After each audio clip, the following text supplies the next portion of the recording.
I'm Jeff Hunt. He's Bill Thorpe. It's Thursday. Are we headed for a recession?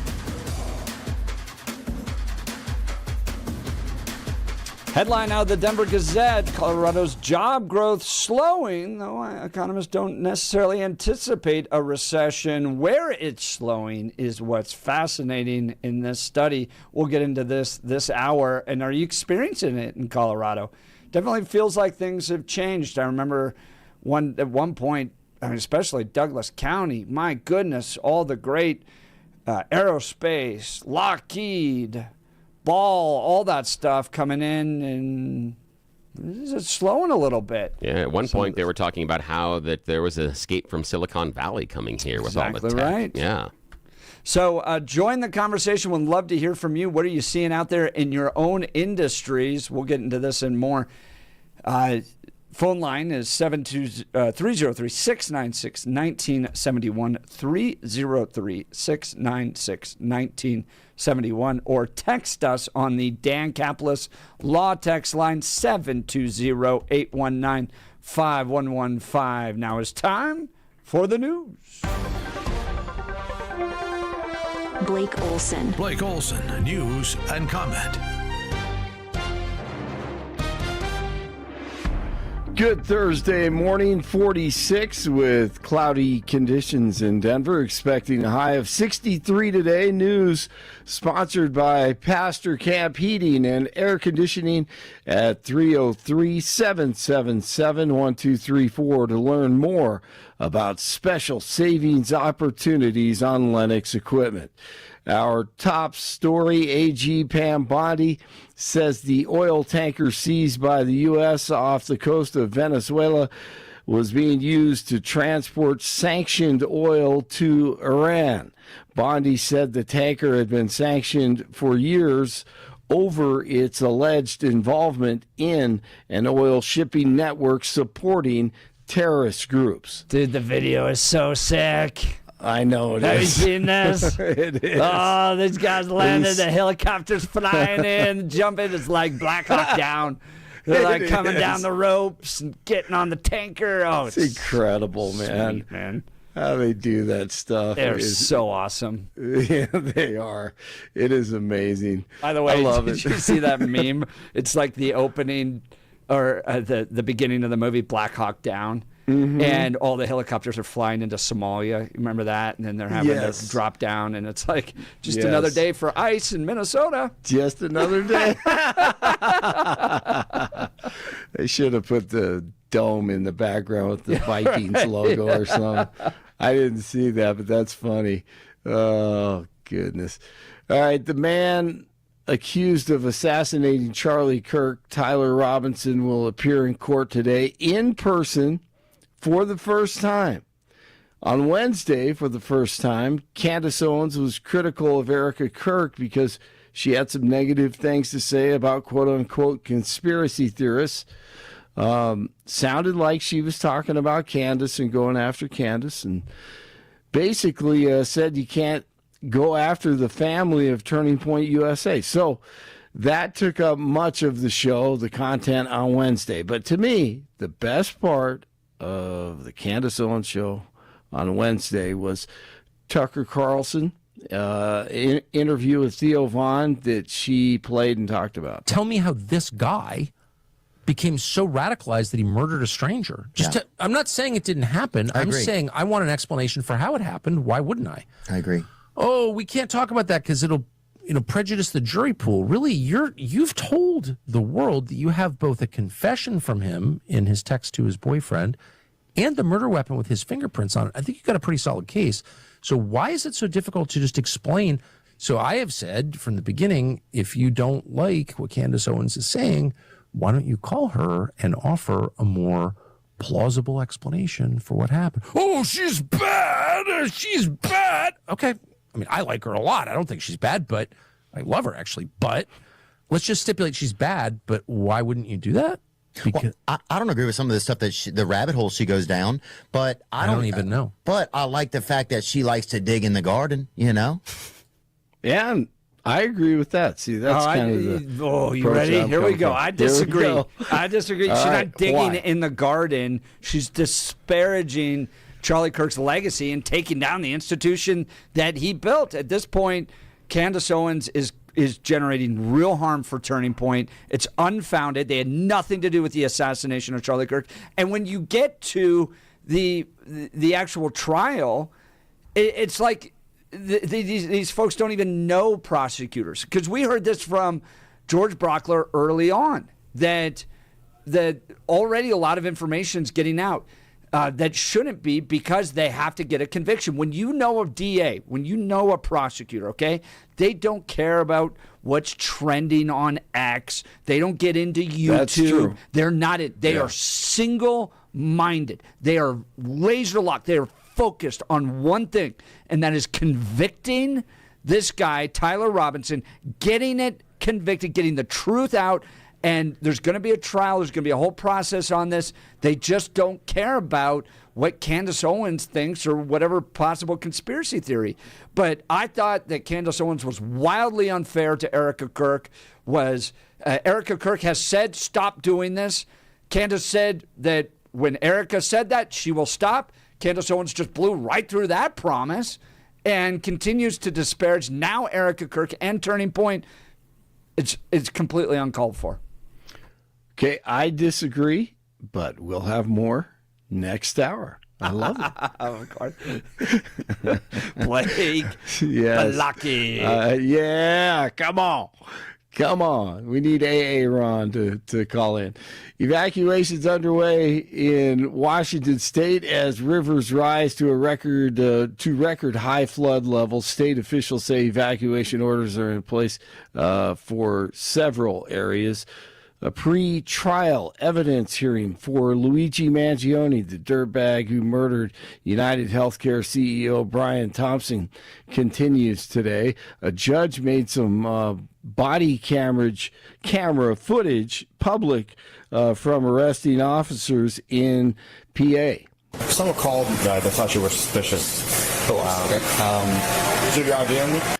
Numerous witnesses have already taken the stand as the defense team for Mangione tries to get key evidence tossed from the upcoming murder trial because lawyers argue that Mangione's rights were violated during that arrest. An officer searched Mangione's backpack without a warrant during the encounter, testifying there were concerns that there might be a bomb inside. Waymo officials say a woman recently gave birth while she was inside a driverless vehicle headed to a San Francisco hospital. I just heard about that. I did not hear this. This is crazy. The pregnant passenger was apparently in labor Monday night. This is pretty cool. When Waymo's remote rider support team determined that some unusual activity was happening in the vehicle, the mother and the newborn reportedly made it to the hospital safely. Thank God. You may not know this story, but there's a lawmaker in Colorado, a very prominent one, that gave birth to her child on the side of a road. Do you know who that is? Wait a minute. You told this story. I can't Lauren remember. Boebert. I think it was her Really? fourth. It's fascinating. It's in her book, if you read the book. But her first three, if I remember correctly, because it was a later pregnancy, but I think it was her fourth. The first three were so delayed, and they ended up like having to go home from the hospital. It was like one of those things. So when they were pregnant with their fourth, they're like, "Oh, we don't need to rush," and lo and behold, out he came. That's on the side of the road. I think they were on the side of I-70, and it was I think a state trooper escorted him after helping her deliver the child on the side of the road. That's old school. You know, when you were growing up, how you'd she's hear tough, man. That's like right out of rifle, Colorado. No doubt. No doubt. I guess it fits with her. I mean, it would be kind of weird if she actually had the baby in a hospital, right? You know, I mean, She's tough, man. Right, absolutely.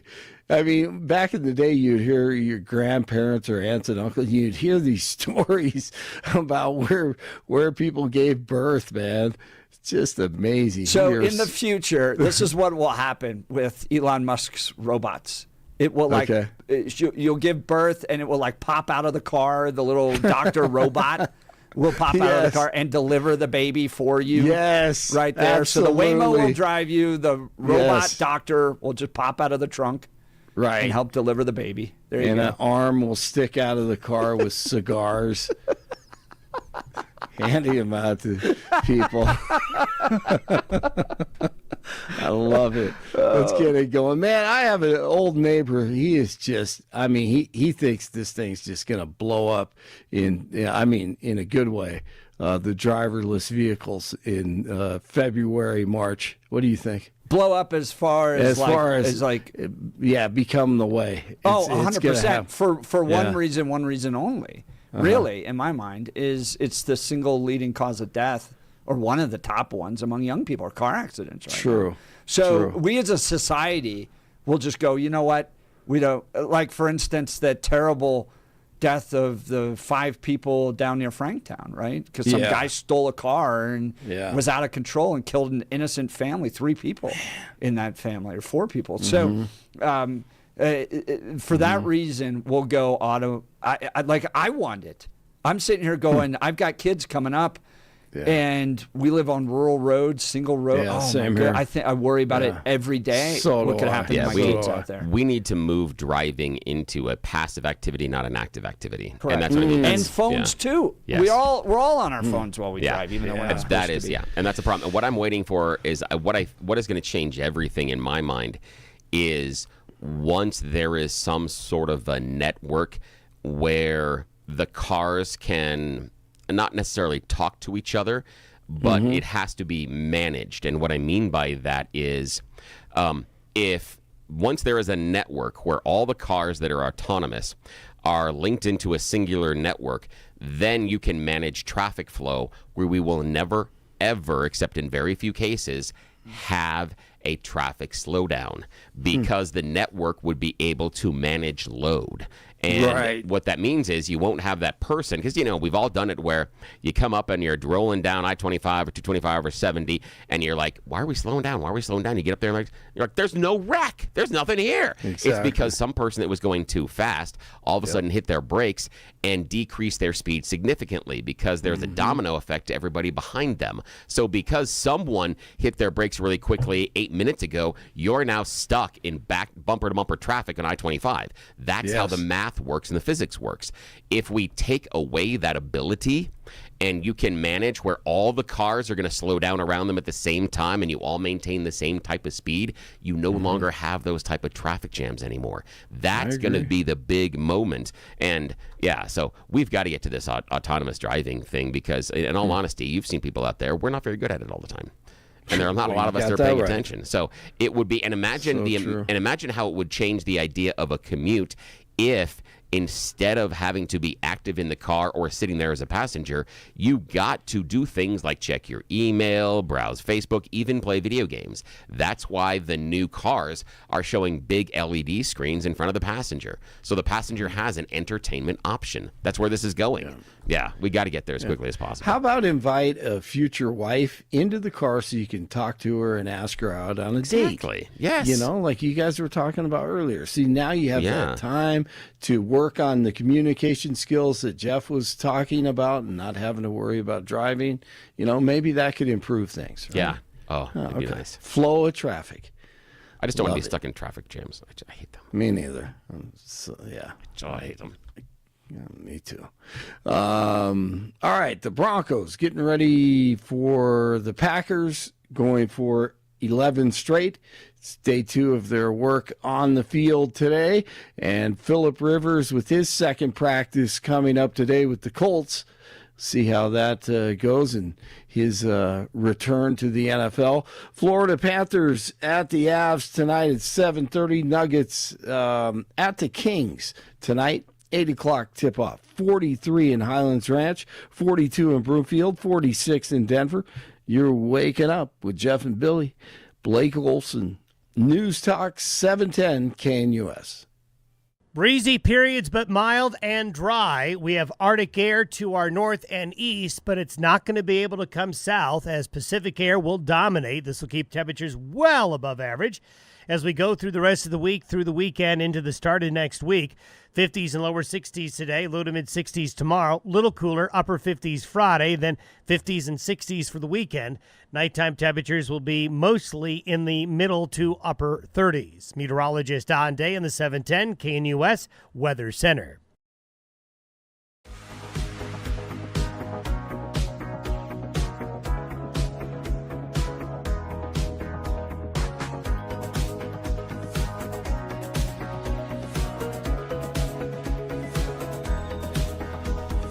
Headline from the Denver Gazette: Colorado's job growth slows, though economists don't anticipate a recession. Preliminary estimates show Colorado's job growth slowed more than expected this year, and 2026 could also see slower growth, according to the annual economic outlook for the Business Research Division at the University of Colorado Boulder. But sluggish growth doesn't necessarily mean a recession is coming. Employment in the state grew by 1.1% in 2024, the report said. But in 2025, preliminary estimates show that it fell to 0.4% growth. The state could see some improvement next year, as the job growth forecast is 0.6%. Eek, that's not a good number. The report is the 61st annual outlook on Colorado's economy, detailing forecasts for job growth and trends impacting industries for 2026 based on analysis from 130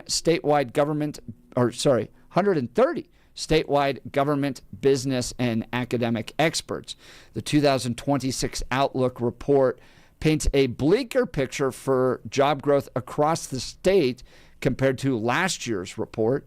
After the Department of Labor revised its data earlier this year, the data showed Colorado had slower job growth than economists originally believed. For example, researchers corrected the preliminary estimates in 2024 down from 1.6%, and the forecast for job growth in 2025 was first projected to be 1.2%, far above where it is expected to be by the end of the year. So they're adjusting their reports down from what it was in 2024 and 25. It was actually worse. And in 2026, it could look pretty bad as well. But what was interesting to me in this, Bill, is where the decline is coming. The largest losses were in the professional and business services sector, which saw employment drop 5.8%. So in places like retail, transit, information, manufacturing, financial activities, and others, things are dropping at higher rates than maybe like healthcare and education. And do you remember that report that came out that showed almost all the job creation was in government?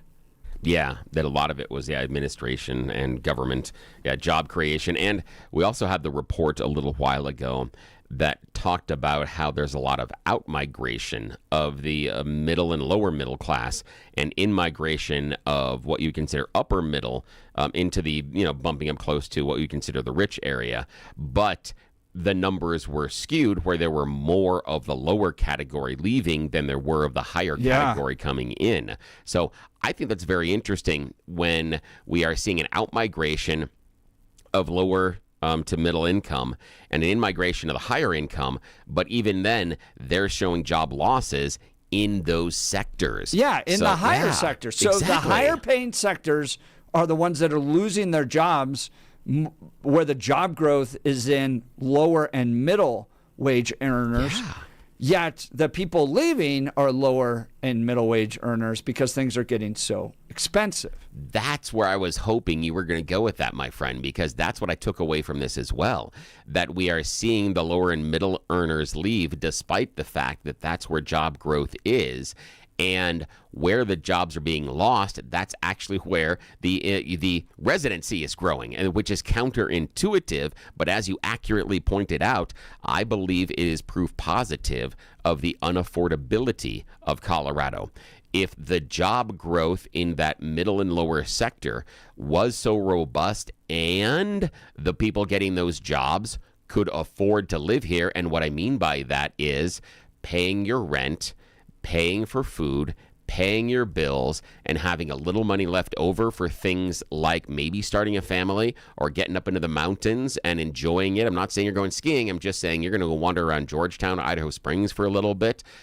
But if you roll into those people having to come in here, get a house, pay the bills, feed the family, and roll in something like childcare, I can see how that salary you're offering those middle to lower income isn't going to cover the table. It's not going to be enough spread to make sure the family's taken care of. So why would you? You'd actually move out. So yeah, this is showing that there are jobs available in Colorado, but the jobs that are available aren't the ones that people are going to take because you're not going to be able to keep the lights on. You're not going to be able to chase the American dream. You're not getting your family ahead. 1776, by the way, great phone number you have there. 1776 texting in. Failed Democrat policies, especially in Denver, where they've mandated minimum wage to put businesses out, especially restaurants. All the failed crime policies are scaring away people who want to have an enjoyable life. Look, we're nearly a decade into full Democratic rule. It's stalling out. It's failing in part because of what you mentioned there. But Colorado used to be this kind of entrepreneurial tech hub. A lot of people were leaving Silicon Valley to want to move to Boulder, for instance, or live here.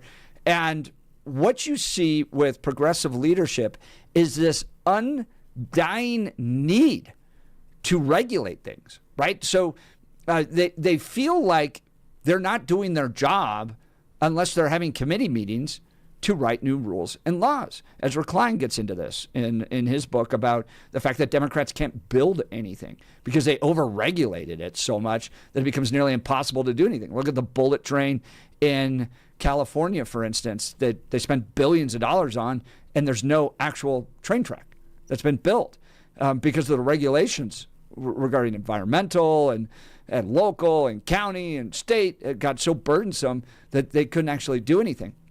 So the state of Colorado is passing somewhere around 500 new laws every single year. I mean, what new law dramatically changed your life? Well, it's essentially Democrats who feel like they aren't doing their job unless they sit around and write new regulations. So they just pile on top regulations after regulations after regulations. It becomes so burdensome to try to do any business in the state anymore that people are leaving. They're done. They're tired. It's so hard. It's so difficult. They don't want to be here anymore. And the economic outlook for the state, while not jumping right into a recession, has definitely stalled out. Bill, what do you think? I can see the point on that. I do, however, think the GOP does like their own form of regulations. They just like to regulate different things. And so I think both parties do have that idea of since we are in power, we are going to control X. But again, the goal of what they're trying to control is going to be different. I was fascinated by and at least curious about the idea when the texter talks about the mandatory minimum wage and how that's driving businesses down and out and closing the restaurants. I would necessarily disagree with that. I think we've got a little bit of information on both sides of that. But I think it leads us to the question of, if that's true, how then do you explain the growth in that wage sector and the people that work in that wage sector leaving, which is exactly what we talked about. If that mandatory minimum wage was so burdensome, we wouldn't see growth in that sector as far as those who are where the jobs are. But in that sector, that's where the jobs are. It's also showing us that people, in my opinion, are out migrating. The out migration, they're leaving the state based on that number not giving them affordability, meaning they can't buy a house, buy a car, raise a family there.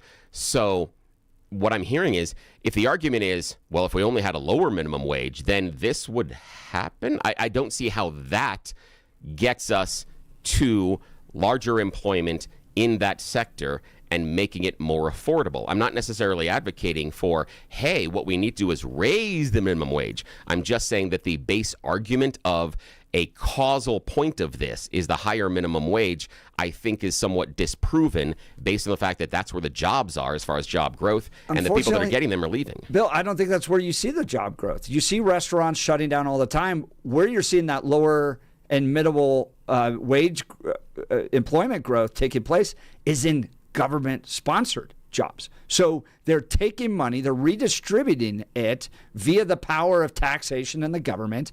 But when you have the private sector, like a restaurant in Denver, trying to open up because of those minimum wage laws and the regulations that they're facing, they're not doing it. They're shutting down. Denver's seeing a higher rate of restaurants shutting down. So much so, they're drafting letters desperately pleading with the mayor to do something about these minimum wage laws. So I think where you are seeing that lower middle income wage growth and job growth happening is when the government is involved in taking money from people to do it. And you see statistics showing that, where private sector jobs are not growing in Colorado, and all the growth is coming from government jobs, which just means we're becoming more and more dependent upon the government, which just kills innovation and ruins the state. But I could be wrong. Join the conversation. Give us a call, 303-696-1971, or text us on the Dan Caplis Law text line at 720-819-5115. Speaking of industries that are just facing tremendous regulation overreach, the Gun Room of Colorado, great company based out of Lakewood. Wayne's the proprietor of it. We are watching gun shops all over the state of Colorado be forced out because the regulations are so burdensome at this point that if you are a law-abiding gun owner, you have to jump through a tremendous amount of hoops in order to be able to exercise your Second Amendment rights. So some gun shop owners heading to Wyoming, heading to Montana, Idaho, they're tired of it. It's just easier to do business there. So for those that are sticking around, like the Gun Room in Lakewood, they are worth supporting. You got to get behind them because they're doing it right. These folks, genuine Colorado people, they know firearms, they know safety, they take the time to walk you through what's right for you. So whether you're new to shooting or looking to expand your collection or want expert guidance from people who care about you, are happy to answer your questions. The Gun Room is the place for you. And ladies, with the holidays coming up, I'm going to make this really easy for you. If you've been wondering what to get your husband, dad, or the outdoorsman in your life, a gift card to the Gun Room is a home run. Trust me on this one. Stop in, browse their selection of new and used firearms, or just ask a few questions. They love helping people. Give them a call. They'll pick up the phone and talk to you through any questions you got. 303-237-1300, 303-237-1300. And if you are looking to sell your guns, maybe somebody in your family's moved on to glory and you would like to sell a big collection, they'll work with you to get you a fair price. Again, that phone number, 303-237-1300. It's the Gun Room in Lakewood. Check them out at denvergunroom.com. Be sure to tell them Jeff sent you, denvergunroom.com. All right, we'll continue with your phone calls and texts. You're listening to the Jeff and Bill Show. This is Denver's Talk Leader, News Talk 710, KNUS.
We are back talking. A headline out of the Denver Gazette: Colorado's job growth slows, though economists don't necessarily anticipate a recession, but it's not great.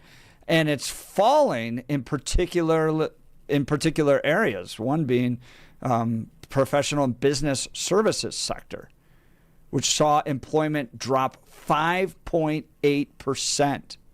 Goodness. In addition, retail and transit down, information down, manufacturing down, financial activities down.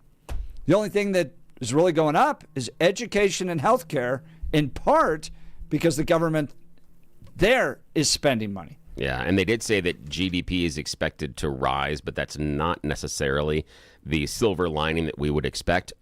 And part of it being is exactly what Jeff is talking about, that total employment is down because remember, there are two ways to square the circle when we're talking about taxes and funding the state's budget. One is a gradient tax system where you soak one side or the other. The other one is more bodies. Because of how Colorado's tax structure is set up, we need more bodies. It is built on employment, and that's fair. And what we need to recognize is we are already operating at a state deficit, and getting fewer people employed in the state is going to hurt the tax base, meaning we are going to end up in more of a budget hole, thanks to many of these unfunded Democrat programs where they took one-time money and made long-term things out of them. Once they decided that we're going to feed all the kids in school, even though I'm in favor of it, but it's dumb not to make it means tested. We don't need to be feeding the rich kids at Cherry Creek and other schools around the state. That doesn't need to happen. So that's one of the problems we're going to have, is we are lowering the core tax base that is going to allow us to pay for some of these things. This budget deficit's going to get worse if it keeps going this way. So what do you think of the direction of Colorado under Democrat leadership? Now nearly a decade in, it seems things are stalling out. I think the state is overburdened with a tremendous amount of regulations, and Democrats can't help themselves. It's like their core purpose on this earth is to regulate things out of existence so that everybody becomes dependent upon the government. The government is going to provide your job. The government's going to provide your housing. The government's going to provide your food and your health care and everything. This state is becoming more dependent upon the government every single day for every aspect of our lives. This is not a free state. There's no liberty here. You need to empower particularly entrepreneurs to be able to create. They're unique in that. And no amount of government central planning is ever going to be able to deliver that. And you see this with Phil Weiser. The other day, he put out a post. He said, oh, housing's so expensive. You know what we need? An affordable housing czar. You remember when Jared Polis created that person to save money? It was like a department to save money. Yeah. And then all they did was just pay each other more. Yeah. I think that what we can do is when they say that we need this person with the czar, I keep looking at the idea is how many times that worked out so well? How many times have you gone, oh my God, I can't believe they appointed a czar and everything is now rainbows and sunshine. Yes. And it's never worked. But they can't imagine. This goes back to Mikhail Gorbachev and Margaret Thatcher. And Gorbachev saying, if you aren't in charge of feeding your people, how are they going to eat? Yeah. Margaret Thatcher said, it's not my job. There's a powerful force out there called the entrepreneurial free market spirit that if you just unleash it, creates things. And then people, with the exchange of money in their wallets, determine what the prices are. And it's determined freely without the intervention of the government, which just makes everything more expensive. Yeah. And as long as the government comes in and says, hey, that food that you're growing, you just can't poison people. Okay. That I'm okay with. Yeah, we're cool. That I'm okay with. Yeah, that we're okay with. Beyond that, yeah, you're like, okay, yeah. Let's go to the the phone lines. Charles, New Mexico. Good morning, Charles. You're on with Jeff and Bill. Hey, good morning, sir. Good morning. This is my first time to wake up with Jeff and Bill. I've been hearing about you. I'll say that song is really a great promo, and so that's thanks. I really enjoy that, and you guys are just really doing well. I'm you're outperforming. I tell you, there's a lot of people that would agree with me. Your discussions, your topics, you're locked in. And I guess I'll make a joke that I think you've been to the Peter Boyle school of well-read. Here's the thing is, that is a compliment on a level that you don't understand how much that means to both of us. And this is why, Charles, since you're just tuning in, one is on the background of the show. You got to understand the history that the both of us have entwined with Peter Boyles. I've known Pete for decades. I actually knew his daughter in college before I ever met him, and I have done two, and I will say it, kind of tongue-in-cheek, tours of duty as his radio producer with him. He and I have been through wars together, both figuratively and literally, covering Iraq War and things like that. And Jeff has a connection to Peter Boyles, the Denver radio legend, because Jeff's father, was also in radio and used to do the radio show that followed Peter Boyle's morning show. So both of us have a long-term connection to Pete, and you don't know how high of a compliment that you just paid us is. I don't think either of us deserve it, but we sure do appreciate it, sir. Oh, I think you do. But yeah, I wanted to. I look forward to talking to you more, and we'll have more pleasantries to follow another time. But I did want to kind of get to this matter. Yeah, please. There's boom and bust cycles. I don't think there's we know there was a boom in Colorado, and those of us who were living it, I was always watching my backside. I thought this can't keep going. The way the real estate grew, the jobs, people coming here. I hate to name drop, but even Mr. Hickenlooper said we're having 100,000 people move here every 6 months, and this was like in the aughts, maybe.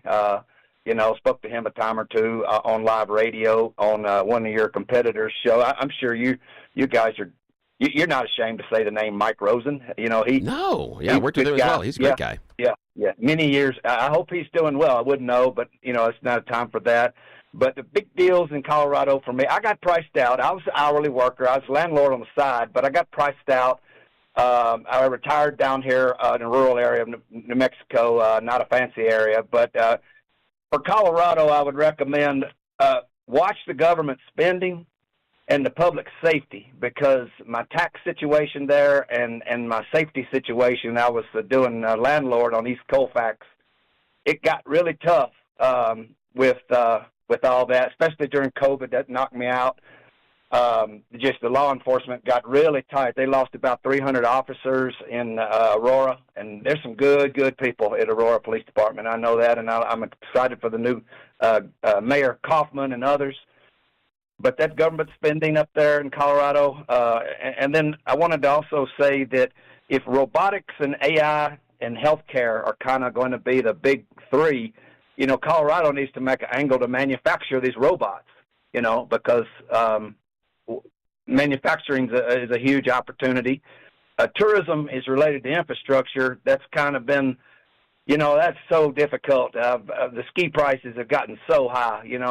Skiing used to be $70 or $80, and now it's $200. They even had Zoom, or whatever they call Zoom pricing one year at Steamboat, where it's up around $300 for a ticket because it was so crowded. Good night. Jeez. And I'm not blaming anybody. I am. I'm absolutely blaming everybody. That's our job. We've That's had our job, one Charles. We have to party blame in everybody. control of the state for nearly a decade, and they can't help themselves, Charles. It is core to their purpose on this earth is to try to hold a committee meeting and regulate something. Now, Charles, I like what you're focusing on the public safety, and that's something that's on Jeff's bailiwick a lot, that he really has done a nice job at planting the flag there, that if certain areas of our community, specifically downtown, were viewed as safer, that you would have more people going downtown, but also you would have more people that would want to live there. More people would feel safe and comfortable in those communities. And here's something we found out behind the scenes when you talk about those ski areas. You know how they're doing that yearly pass now? You've got the Epic Pass and you got the other pass. That is actually vitally important to the ski areas, and here's why. They get annually about 75% of their revenue from skiers on those passes. And it's important because they're trying to book that before a single flake falls. So what that means to them is It used to be when you were growing up, when Jeff was growing up, when I was growing up, and others listening to the show were growing up, the ski areas were dependent upon the weather. Was it going to be a good weekend? Was it even going to be a good month? Was it going to be a good season for skiing? What's the snow going to be like? Now they can book 75% of their ticket sales before a single flake has fallen. So what happens on the mountain becomes less relevant. And the other part is it's also less consumer and customer based because you already bought your ticket. You're going to come here and stand in line for 25 minutes at the lift. Why do they care? Why are they going to try to make your experience any better, any nicer, any more convenient? You've already paid the price of admission. They've got you before the flakes fell. Why do they care about your experience at the slopes afterwards? That's where this thing is falling apart. Yeah, I'll my last word on the skiing is, and I'll let you guys go, and hope to talk to you again another time. I remember in the early 90s, the idea of the Veil Rail came out. Why wouldn't we shoot a bullet train, right up through I-70? Yeah. But I know the tunnel is going to be a challenge. But, you just, I don't know if that would have been a solution or not. I know the environmentalists in small towns along the way didn't want it. But I do think that if you could get higher volume up the hill faster, you could definitely make that industry more stable and not what you said, not dependent on, financial pre-sales and all that. It could be a more real marketplace for good times. None of us will doubt that skiing's a good time, and I'll let you go with that. Yeah, I appreciate it, Charles. And, man, I hope to hear your voice again. I'll leave you with this, the story that my dad told. My dad's a long-time skier when he was still with us here in Colorado, that when he was starting, and he'd go to places like, he'd go to Keystone, he'd go to Vail, he'd go to Loveland when they were starting out. He went there to a point where there were no chairlifts. They were all tow ropes. And he said you would bring your heavy, heavy winter coat up there to ski with, but you wouldn't need it going home. So you would place it on a rack at the ski area. They would watch it. They would care for it. They would brush it off from the snow if it fell throughout the week. And when he returned the next Saturday, your coat is exactly where you left it. That was the level of customer service they used to deliver. It's not even close to that anymore. Join the conversation. Give us a call at 303-696-1971 or text us on the Dan Caplis Law text line 720-819-5115. The headline out of the Denver Gazette, Colorado's job growth slows, though economists don't anticipate a recession. Do you think voters will turn around on this and go, you know what? Ooh. We just don't like the regulations anymore. We don't like the stalling in growth and development in the state. We want to hand the baton to the Republicans to jump in there and free up industries?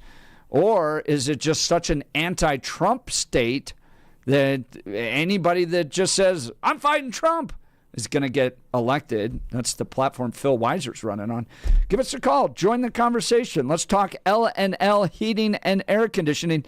Bill's like getting up and going to the beach today. Yeah. It's so warm outside. It's ridiculous. In December.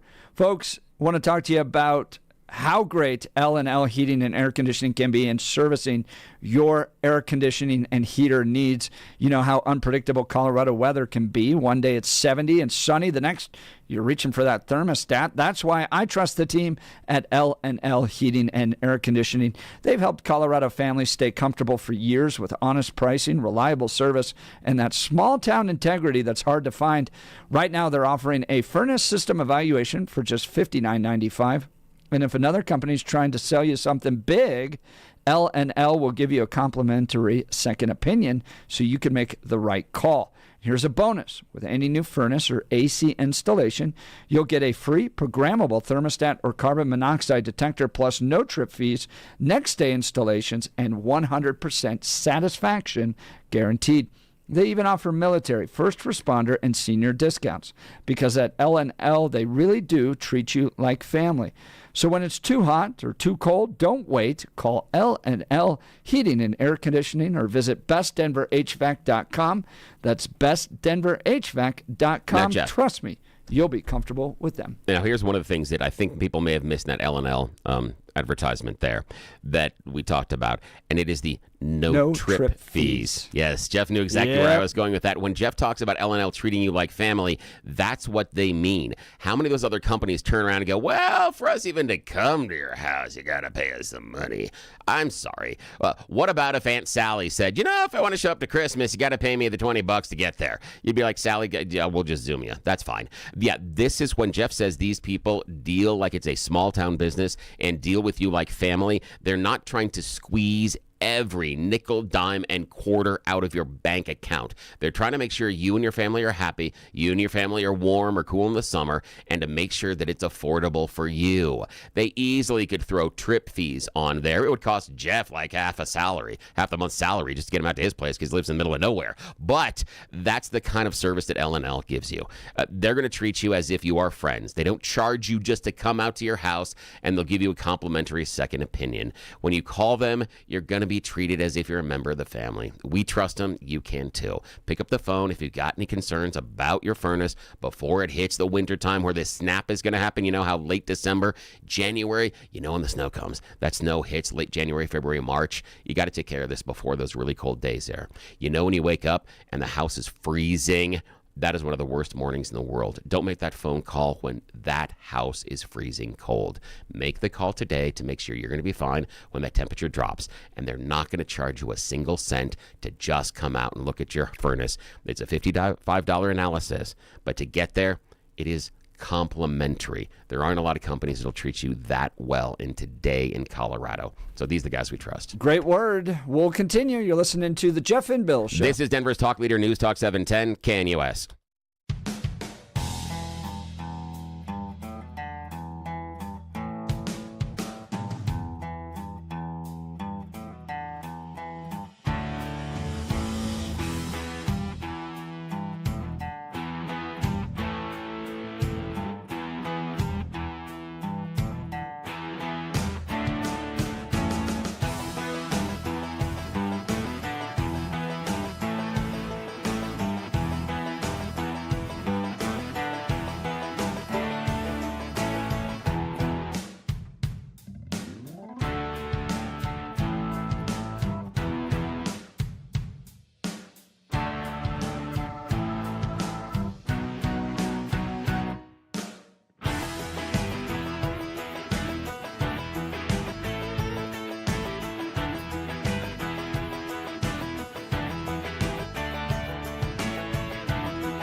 Welcome back to the Jeff and Bill Show. The headline, Colorado's job growth slows.